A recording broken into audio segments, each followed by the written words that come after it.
That moment when you're scrolling through Instagram and you see someone launching a new product, or opening a studio, or getting featured in a magazine. You stop for a second look, and before you know it, you're in a full-on comparison spiral. Why am I not there yet? Maybe I'm not working hard enough. Maybe I'm falling behind. Sound familiar? You're definitely not alone.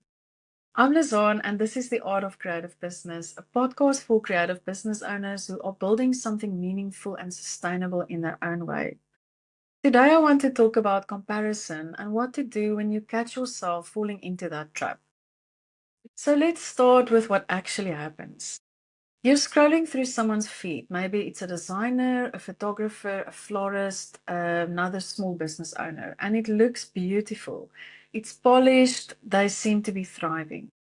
But here's the thing, what you're seeing is a highlight reel, not the full picture. Your brain, however, doesn't quite know that. It starts to compare where you are right now, maybe in the messy middle of your business, surrounded by to-do lists and emails, with someone else's best moment.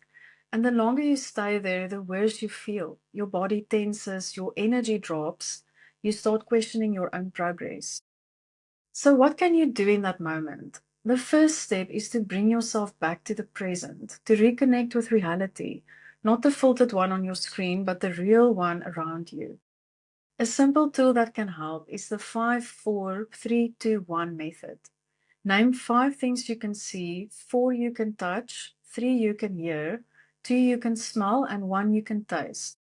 It sounds basic, but it's powerful. It pulls your attention out of your head and back into your body. Another thing that helps is practicing gratitude. Not as a forced be positive exercise, but as a way of reminding your brain that there is good here, right now. When you think of things you're grateful for, your brain releases dopamine and serotonin, the chemicals that help you feel calmer and more grounded. It could be as simple as noticing the light on your desk, the smell of your coffee, or the quiet of your workspace.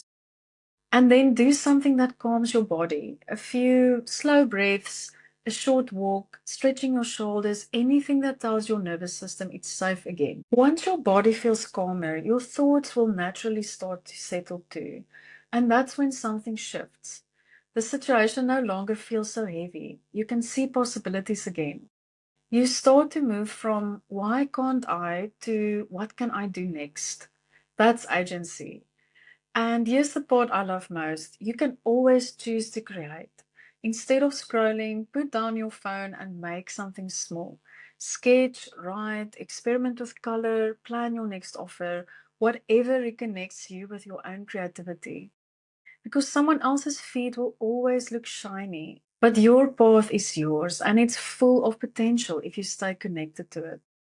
If this episode resonated with you, take a moment to share it with a fellow creative business owner who might need a reminder too. And if you'd like support in finding focus and follow through in your own business, you can find out more about my coaching work at scottcoaching.co.uk.